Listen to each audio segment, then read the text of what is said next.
Singapore has one of the highest retirement readiness rates in the world, and it is not because Singaporeans earn more. The average CPF member retires with 6 figures locked across 3 dedicated accounts, automatically, without ever deciding to save.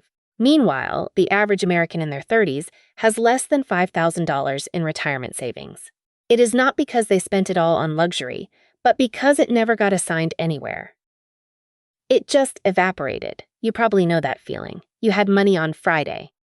By Tuesday, you are not sure where it went. Singapore did not build a culture of discipline. They built a system, and the system does the discipline for you. You do not need a government mandate to do this. You do not need a 6-figure salary, a financial advisor, or a dramatic overhaul of your life. The last piece of this, the one about locking money so your future self cannot raid it, is the one I wish someone had shown me at 25. Stay for that one. I'm glad you stayed. This is for anyone tired of having a budget that collapses by the 5th of the month. The secret here is a concept I call forced architecture. CPF works not through motivation, but through a pre-committed structure. That is the phrase to hold on to. Today, we are going to build a personal CPF equivalent using 7 components. Each one is a concrete behavior, not a belief, and you can install the first one tonight. Think of it this way. A river doesn't discipline itself to stay in its banks. You build the banks first, and the flow follows. Let's build your banks. To build our system, we have to start with how we map out our money. Singapore's CPF system works because it splits every single dollar into 3 distinct buckets. The ordinary account for housing and immediate living, the special account for long-term growth, and Meet I Save for healthcare. The magic of this system isn't complicated. It works simply because money is named before it is spent. This concept isn't brand new. You might have heard of envelope budgeting, a practice where people put physical cash into paper envelopes labeled for specific bills. That strategy dates back centuries, but Singapore formalized it at a national level in 1955, using it as the economic foundation to build their society. Now, let's look at where most Americans trip up. The average person runs their entire life out of one single checking account. In that single account, your rent, your groceries, your impulse weekend purchases, and your supposed savings are all forced to compete against each other. When everything is lumped together, there is never a winner. Your rent money accidentally buys a new pair of shoes, and your savings never actually grow. The fix for this is purely mechanical, and it is incredibly easy to set up. You need to open 3 separate labeled accounts. Most online banks allow you to do this completely for free with just a few clicks. I want you to name them very clearly. Now, later, and protection. From now on, every paycheck you receive gets split into these 3 buckets before you ever have the chance to touch it. If this sounds too simple to work, look at the data. Behavioral scientists at the University of Chicago ran a study on this exact behavior. They discovered that simply labeling a savings account for a specific concrete goal increases the amount of money you contribute to it by 31%. When your brain sees a specific name on an account, it changes how you value that money. You stop viewing it as extra cash and start viewing it as a real commitment. Your action step for tonight is tiny but critical. Log into your bank app, open up just one sub-account, and name it later. Then, manually move exactly $10 into it right now. The actual amount does not matter. The $10 isn't going to make you rich tomorrow, but the architecture you are building will change your life. The setup is everything. Take a look at Marcus, a 29-year-old living in Chicago on a $42,000 salary. For years, he used one checking account and routinely finished the month with an average balance of just $200. He felt stuck. After learning about this system, he opened 2 free sub-accounts and set up an automatic rule to split $75 from every paycheck away from his main account. 18 months later, Marcus had $1,800 sitting in his later account and $600 in his protection account. It was the very first financial cushion of his adult life, and he built it without changing his salary. Now you can finally see your money clearly, and it has a safe place to go. But even if you split your money perfectly, it won't matter if there are hidden leaks draining your buckets. Let's tackle how to plug those leaks next. Once your money is separated into buckets, we have to look for the hidden leaks. To understand how to stop these leaks, we can look to a powerful Japanese concept called motenai. This translates to an idea of zero waste, and it is rooted in deep regret for squandering the true potential of an object. This does not just apply to physical things like food or plastic. It applies heavily to financial waste. Historically, Japan's household savings rate has heavily outperformed Western countries. This did not happen because Japanese families earned significantly more income.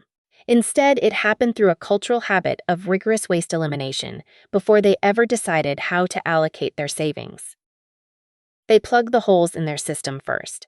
Most Americans are doing the exact opposite, and it is creating a silent failure mode. The average American currently pays for 4.2 subscriptions that they have completely forgotten about. If you assume each one costs a modest $15, that means about $63 every month, or more than $750 every single year, is leaving your bank account completely unnoticed. It is a slow, quiet bleed. The mechanic to fix this is very simple. I want you to pull your last 2 bank and credit card statements. Take out a bright highlighter and mark every single recurring charge you see. Look at each one and ask yourself a direct question. Did I consciously choose to use this service this month? If the answer is no, you must cancel or pause that subscription immediately. Do not promise yourself you will use it next month. Cut it now. The reason we need a physical audit is that our brains are terrible at tracking automated payments. A survey conducted by C+R Research revealed that Americans underestimate their monthly subscription spending by an average of $133 per month. People think they are spending a tiny amount, but the real data shows they are spending more than double what they guessed. Your action step for this coming weekend is to spend just 20 minutes with a highlighter and your bank statements. Do not overwhelm yourself trying to cut everything. Just find one single cancellation. Find one service you do not use and turn it off. Just one. Let me show you what happens when you do this. Take Diana, a 34-year-old living in Atlanta. She sat down with her statements and discovered she was losing $218 every single month to forgotten or duplicate subscriptions. This included a video streaming app she never opened, a premium delivery service, and a local gym membership she had not used in 11 months. She canceled them all and immediately set up a rule to redirect that exact $218 into her new later account every month. She recovered $2,660 in her very first year, all without needing to earn an extra dollar at her job. By running this audit, you have officially stopped the bleeding and plugged the leaks in your system. Now that we have extra money flowing into the right bucket safely, let's look at how we can make that money work for you exponentially. Now that we have plugged the leaks, we need to focus on growth. To do this, we can look at a method called Kaizen, which means continuous small improvements. In Singapore, the government applies this by ensuring the CPF special account earns a guaranteed 4% to 5% interest every single year. That incredible return is not based on luck. It comes from choosing reliable financial tools that compound quietly over time. The idea of Kaizen was formalized in Japanese manufacturing after World War II to rebuild factories through tiny, daily upgrades. But this concept applies with massive mathematical force to your personal finance. Small, consistent inputs naturally produce giant long-term outputs if you leave them alone to grow. Unfortunately, most Americans are failing at this completely. The typical person keeps their hard-earned savings in a traditional bank account that earns a miserable 0.01% interest. Because prices for everyday goods go up every year, keeping your money on that shelf means you are effectively losing wealth to inflation. Meanwhile, that same traditional bank takes your money and lends it out to other people through credit cards at 20% interest. They are getting rich off your habits. The mechanic to flip the script is incredibly simple. You need to move your later account into a high-yield savings account, often called a HISA or a similar government-backed option. Right now, these accounts are yielding a solid 4% to 5% interest annually. There is absolutely no stock market risk involved here. You are not gambling your money on single stocks. You are simply choosing a much better shelf for the exact same dollar. Let's look at the mathematical proof to see how much this single shift matters. If you save $200 every month for 20 years in a traditional account earning 0.01%, you will end up with $48,024. But if you put that exact same $200 a month into a high-yield savings account earning 4.5%, you will end up with $75,800. It is the exact same behavior and the exact same monthly sacrifice. The only difference is the shelf you chose. That single account switch creates a $27,000 bonus for your future. Your action step this week is straightforward. Go to Google and search for Best HISA Rates 2026. Look for an option that has no monthly fees and is protected by federal insurance. Open that account and transfer your current later balance into it. The whole process takes less than 15 minutes. Consider the case of Priya, a 31-year-old living in Houston. She had $3,200 sitting in a standard savings account, doing nothing. After learning about this difference, she moved it to a high-yield savings account, earning 4.6% interest. Over the next 3 years, she earned $487 in pure interest. If she had left it in her old bank, she would have earned a grand total of just $3. It is a small number to start, but she did absolutely nothing differently, except change where her money sat. The math is completely clear and it works perfectly. But raw math alone is rarely enough to keep people consistent over a long period of time. What keeps Singaporean citizens contributing to their system isn't just a high interest rate. It is deep personal purpose. Let's look at how to build that next. To stay consistent, we have to talk about purpose. Singapore's system is built tightly around 3 clear pillars: housing, retirement, and healthcare. Every single dollar inside the system is instantly assigned to a specific future version of your life, rather than just sitting there as a boring, abstract savings number. This personal connection is the real emotional core that makes the entire framework work. The founders of Singapore understood very early on that relying on raw human motivation always fails in the long run. Instead, they realized that creating concrete, named futures, builds a sort of behavioral gravity that naturally pulls people toward the right decisions. This exact pillar framework became a permanent fixture during the country's major system restructuring in 1984. This brings us to a massive financial trap. The typical cycle looks like this. You earn money, you spend that money to cope with a stressful job you barely tolerate, and then you repeat the cycle forever. A study by Bankrate found that Americans spend an average of $314 every single month on purely emotional purchases. That adds up to a staggering $3,768 every year, spent buying temporary relief from a life that is completely misaligned with what they actually want. The mechanic to break this toxic cycle is to write out your own personal 3 pillars. You cannot be vague here. You must be incredibly specific. Do not just write down the word retirement. Write something like, leave corporate work by age 52. Do not just write health. Write, cover my parents' medical costs without taking on debt. Giving these pillars specific names instantly redirects your daily spending because it makes the real-world trade-offs entirely visible to your brain. The science of behavioral economics backs this up completely. Famous researchers Richard Thaler and Cass Sunstein wrote heavily about this in their work on behavioral choices. Their data shows that when people create labeled mental accounts, it actually reduces non-essential spending by up to 24%. When a dollar has a real name attached to it, you think twice before throwing it away on something useless. Your action step for today is to write down 3 simple sentences. Fill in these exact blanks. My housing pillar means blank. My future pillar means blank. My protection pillar means blank.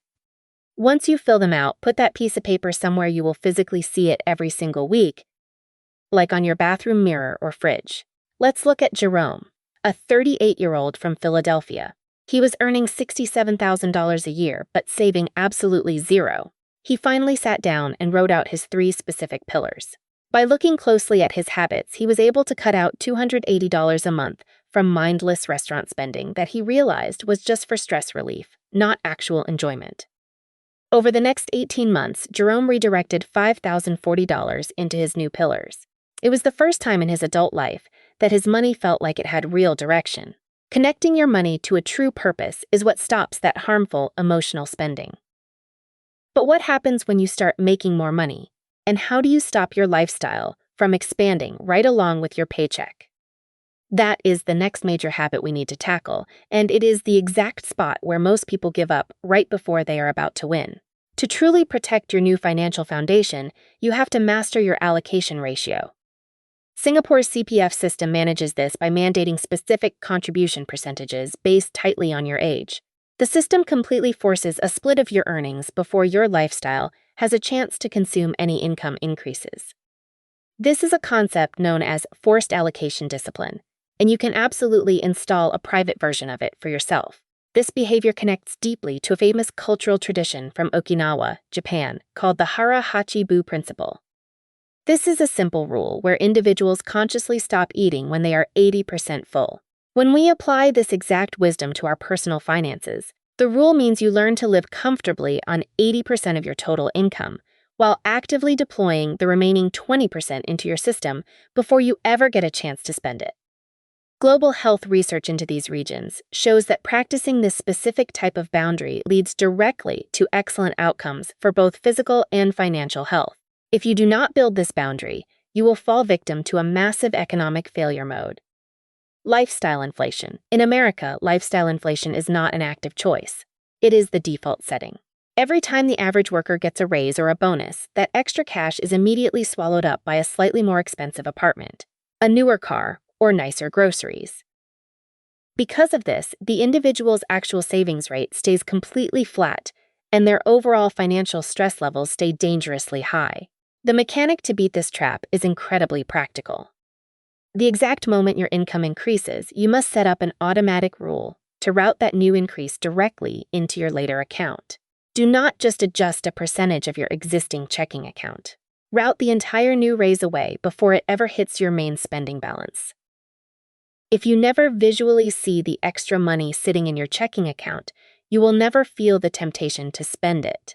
The money goes to work for you immediately. The real-world data shows just how powerful this automated habit is. The Employee Benefit Research Institute conducted a study on worker savings behaviors. They discovered that automatically escalating your retirement contributions by just a tiny 1% every single year results in a massive 40% higher retirement balance over a typical 20-year career trajectory. Tiny automatic increases stack up into life-changing mountains of wealth. Your action step for this section is to log directly into your employer's payroll portal or your personal bank account. Set up a strict rule right now stating that 100% of your very next income raise will go straight into your later account for at least 90 days. Prove to yourself that you do not actually need that extra money to survive. You almost certainly won't miss it. Let's look at Angela, a 27-year-old living in Seattle. She recently received a $5,500 annual raise at her job. Instead of letting her daily spendings expand, she set up an automatic rule that routed $4,000 of that raise straight into her investment bucket, choosing to live on just the remaining $500 lifestyle increase. 3 years later, Angela had a clean $12,000 securely invested. Her daily lifestyle barely changed, and she experienced absolutely zero emotional adjustment pain. This automated ratio makes complete logical sense. But there is still one powerful force that will completely undo all of this hard work if you do not address it directly. Most personal finance content creators are too afraid to even name it. Let's look at that final barrier next. The most powerful feature of Singapore's CPF system is not actually the competitive interest rate. It is the lock. Members are legally blocked from accessing the money in their special account freely until they reach retirement age. This complete inaccessibility is entirely the point of the design. The system is intentionally built to protect your future self from the impulsive decisions of your present self.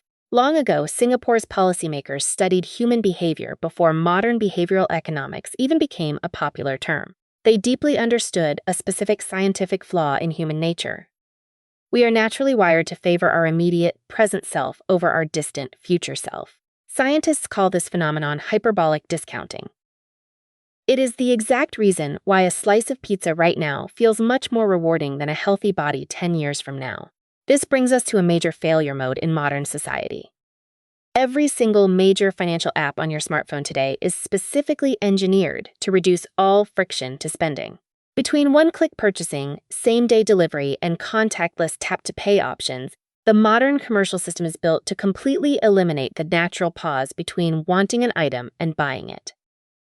When you try to fight $1 billion behavioral architecture using raw willpower alone, you will lose almost every single time. The mechanic to beat this high-tech trap is a physical tool called the 30-day list. From now on, every single non-essential item you want to buy must be written down on a physical list with the exact calendar date next to it. You must force yourself to wait a full 30 days before you are allowed to purchase it. After those 30 days are up, you review the list.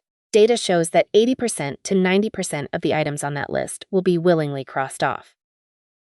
This happens not because you forced yourself to be good, but simply because the initial emotional desire naturally expired. The scientific proof behind this tool is incredibly strong.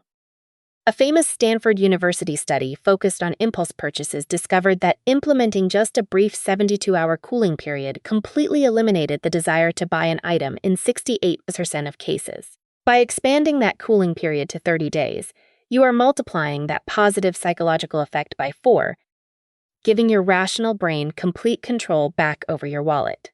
Your action step is to start this list tonight. Open up the Basic Notes app on your smartphone and create a new page titled 30 Day. The very next item you want to buy. Not an item you genuinely need to survive, but something you simply want must go on this list with today's date. Do not buy it yet. Just let it sit there. Consider the case of Trevor, a 33-year-old living in Nashville. He had accumulated $11,000 in heavy credit card debt, and much of it came from mindless purchases he could not even remember making. He committed to starting his own 30-day list in January. By December, he had added 34 items to his list. Over the year, he completely deleted 29 of those items because he realized he didn't actually want them anymore, and he purchased only 5 items deliberately. This simple habit saved him an estimated $2,100 that he would have otherwise wasted, allowing him to completely pay off one full credit card. This lock mechanism successfully stops the daily drain on your funds. But there is one final layer we must cover. What do you do when things out of your control break, fail, or completely fall apart? The underlying CPF mindset handles these emergencies very differently than you might expect. That is exactly where we will close. To finish our system, we need to look at how we handle setbacks. This involves 2 final paired habits that are deeply philosophical. The first habit focuses on a beautiful Japanese art style called Kintsugi. This is the practice of repairing broken pottery using a special lacquer dusted with real gold. Instead of trying to hide the cracks, the artist highlights them. Because of this repair, the broken object is actually considered more beautiful and more valuable than the original unblemished piece. Unfortunately, our modern consumer culture treats any minor damage as an absolute death sentence for an object. The default mindset for most people is that if something is broken, it must be replaced instantly. This single behavior is easily the most expensive financial habit that the average person never bothers to examine. The mechanic to break this habit is simple. Before you replace any household appliance, item of clothing, electronic device, or vehicle, you must search Google for how to repair this item and get at least one real repair quote. You have to force yourself to make buying a replacement your second decision, never your first. When you look at the raw mathematical data, the financial impact of this shift is staggering. The average appliance repair costs about $150, while buying a brand new replacement averages $800. Altering or fixing a piece of clothing costs around $20 compared to buying a new item for $90. Even a major car repair might cost $400, which is still significantly cheaper than a new car payment averaging over $550 every single month. If you run this exact repair math across just 4 major categories throughout the year, you will easily recover between $3,000 and $6,000 in cash. Consider Luis, a 41-year-old living in Miami. When his washing machine stopped working, he immediately replaced it for $720. Just 6 months later, his clothes dryer broke down too. This time, he paused and decided to get a professional repair quote. The fix cost him only $110. By the end of the year, Luis was able to redirect $610 straight into his later account based on that one decision change. Repairing an object celebrates its history, while replacing it chases an illusion of perfection. And perfection is easily the most expensive product ever sold. The second part of this philosophical close is a classic Stoic concept called Amor Fati, which translates to a love of one's fate. This does not mean giving up or feeling helpless. Instead, it is a strategic focus where you consciously choose to release what you cannot control and concentrate 100% of your energy on what you can control. A massive financial failure mode for many individuals is letting deep anxiety about uncontrollable global events like a sudden economic recession, a tough job market, or high inflation drive constant stress spending. This frantic stress spending accidentally creates the exact financial insecurity that the person was trying to soothe in the first place. The mechanic to defeat this anxiety is to draw 2 clean columns on a sheet of paper. In the left column, write down every single financial factor you cannot control this month. In the right column, write down everything you can completely control. From that moment on, you put all of your energy, all of your systems, and all of your habits strictly into that right column. Look at Sandra, a 45-year-old from Detroit. She spent 2 full years completely paralyzed by anxiety regarding stock market volatility, which caused her to avoid investing entirely. Finally, she sat down and wrote out these 2 columns. She realized she could not control the global market, but she could control her own savings. She set up an automatic rule to move $150 every month into a reliable target date index fund. 3 years later, Sandra had $5,940 successfully invested. Her fear of the market remained exactly the same, but she took positive action anyway. You cannot control the river, but you can always build the banks. Every single dollar you deploy into that right column consistently, quietly, and without waiting for absolute certainty is the entire game. Let's do a rapid-fire recap of everything we just covered. You now know how to set up 3 separate named accounts. You know how to audit your monthly subscriptions to plug the leaks. You know how to put your hard-earned money on a much better shelf using a high-yield account. You have your 3 specific life pillars written down. Your allocation ratio is securely locked in, and your 30-day list is up and running to stop impulse buys. Finally, you are choosing to repair items before replacing them, accepting what you cannot control, and working hard on everything you can control. To reframe the core lesson here, Singapore's CPF system works beautifully because it completely removes decision fatigue from the act of saving money. It pre-commits the correct financial behavior before real-world circumstances or sudden temptations ever have a chance to argue with it. By following this guide, you have just built your own private version of that national system. I want to make a firm statement about your identity. Your money is not disorganized, and you are not a failure. Your money was simply unarchitected. But that reality changes completely tonight. Let's address any lingering self-doubt you might be feeling right now. Every single time you looked at your bank balance and said, "I'm just bad with money," you were wrong. Being bad with finances was not a permanent personality trait. It was just a method gap. You simply did not have the right structural framework to support your choices. Now that method officially exists in your life. You do not need to start all 7 of these habits tomorrow morning. In fact, I do not want you to try. Your single action step for tonight is to just start with 1. Log into your bank app, open up 1 free sub-account, and name it later. Then move exactly $10 into it before you go to sleep. That is your entire assignment for tonight. Remember our river analogy from the very beginning. A rushing river does not discipline itself to stay inside its path. You have to build the physical banks first, and the water naturally follows. Tonight, you just built 7 strong banks to guide your wealth. As a call to action, drop the specific number of the habit you are starting tonight in the comments section below. Do not do this for me or for the algorithm. Do it to hold yourself completely accountable. That written comment is a real contract with your future self. And if you know someone who is currently running their entire life out of 1 single chaotic checking account right now, please send them this video. Let's build this architecture together.